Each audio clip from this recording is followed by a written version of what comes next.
Assalamualaikum warahmatullahi wabarakatuh. Saya Alif Danul Hasanah dari PGMIA dengan NIM 203180008. Di sini saya akan menjelaskan sedikit tentang pengaruh kesamaan gender untuk memenuhi tugas kuliah gender sosial inklusi yang diampu oleh Ibu Haja Evi Muafiah.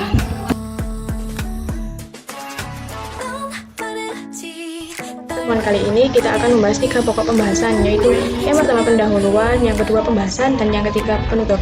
Dalam pendahuluan kita membahas tentang latar belakang, tujuan penelitian, dan metode penelitian. Sedangkan poin yang kedua yaitu pembahasan, kita akan membahas tentang sejarah pengaruh kesamaan gender di Indonesia dan peran negara dalam menegakkan keadilan gender di Indonesia. Sedangkan poin yang ketiga yaitu penutup, berisi kesimpulan dari materi kita hari ini. Poin yang pertama dari pendahuluan yaitu sejarah pengaruh kesamaan gender.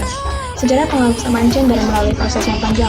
Sosialisasi gender tersebut akhirnya dianggap menjadi ketentuan Tuhan yang seolah-olah bersifat biologis dan tidak dapat diubah lagi, sehingga perbedaan-perbedaan gender dianggap dan dipahami sebagai kodrat laki-laki dan perempuan. Dalam banyak masalah di dunia, kedudukan wanita seringkali dianggap lebih rendah daripada pria. Pandangan yang tidak seimbang antara wanita dan pria menimbulkan suatu masalah yang klasik yang dihadapi kaum wanita, yaitu ketidakadilan perbedaan gender. Hal tersebut yang melatar belakangi munculnya gerakan pengaruh kesamaan gender.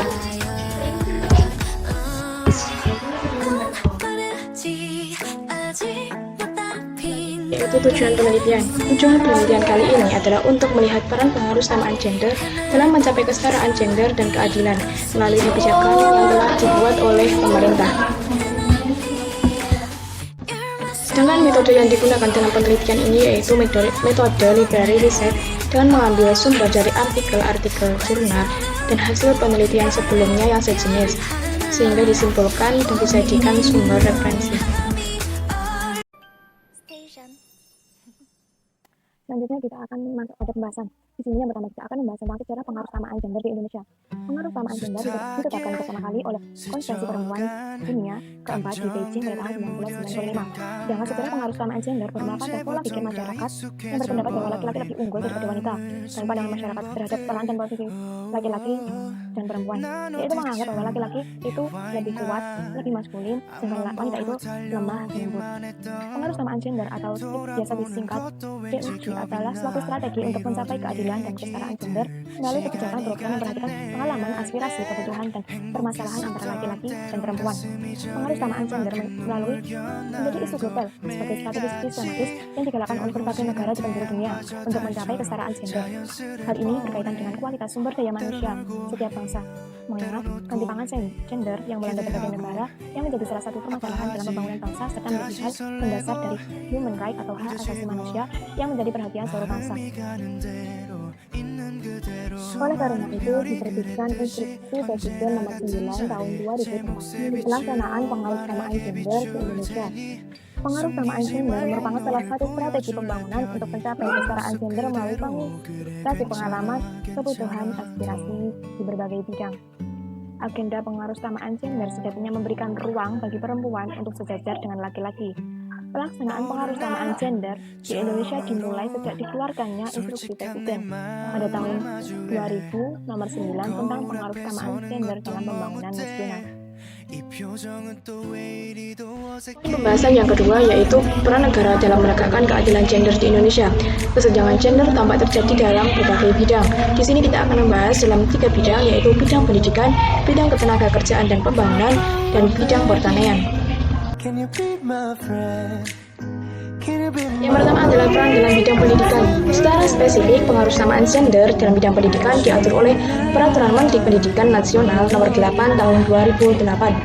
Ada 3 hal yang menjadi pertimbangan ditetapkannya Peraturan Menteri Pendidikan Nasional Nomor 8 tersebut, yaitu yang pertama, untuk mewujudkan kesetaraan keadilan gender dalam kehidupan masyarakat, berbangsa, dan bernegara.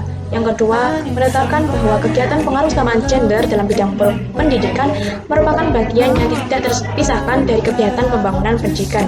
Yang ketiga adalah untuk memperlancar dorongan, mengefektifkan, mengoptimalkan pelaksanaan kegiatan pengaruh kesamaan gender dalam bidang pendidikan secara terpadu dan terkoordinasi.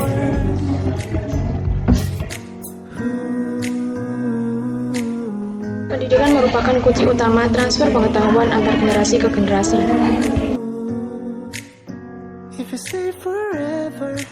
Selanjutnya, secara umum diskriminasi gender dalam pendidikan itu dapat diuraikan menjadi dua, yaitu keterbatasan perempuan untuk menjadi tenaga pengajar, terutama dalam tingkat SLTA ke atas, dan pembelajaran dipengaruhi gender, terutama pada pembelajaran olahraga.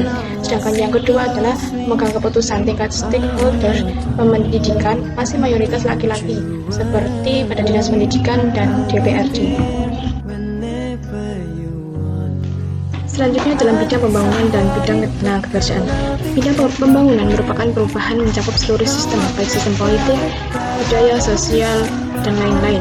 Pembangunan di Indonesia ini masih mementingkan laki-laki dan wanita masih mengalami ketertinggalan dalam bidang pembangunan maupun bidang ketenagakerjaan. Sedangkan dalam bidang ketenagakerjaan, perempuan masih sering ditempatkan di posisi yang tersudut. Perempuan juga berhak mendapatkan pekerjaan yang layak dan yang setara dengan laki-laki.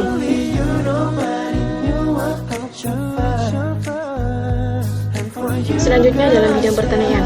Dalam hasil penelitian menunjukkan pada saat ini teknologi penelitian modern telah merupakan peran perempuan dalam pertanian. Berdasarkan hal tersebut, meningkatkan peran perempuan menjadi perhatian khusus bagi pemerintah. Pembangunan pertanian adalah strategi untuk mewujudkan kesetaraan dan keadilan gender. Poin yang ketiga yaitu penutup, yaitu kesimpulan dari materi kita pada hari ini, yaitu sejarah pengaruh kesamaan gender bermula karena diskriminasi yang terjadi pada wanita yang diakibatkan oleh budaya dan pola pikir masyarakat, yaitu laki-laki dianggap lebih unggul daripada perempuan.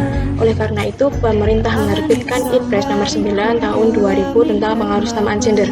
Pengaruh kesamaan gender tersebut merupakan salah satu strategi pembangunan yang tercapai untuk mencapai kesetaraan gender melalui pengalaman, aspirasi, dan lain-lain. Pengaruh kesamaan gender di Indonesia sangat berperan, baik dalam bidang pendidikan, pembangunan, ketenagakerjaan, dan pertanian. Sekian presentasi dari saya. Apabila ada kurang lebihnya, mohon maaf yang sebesar-besarnya.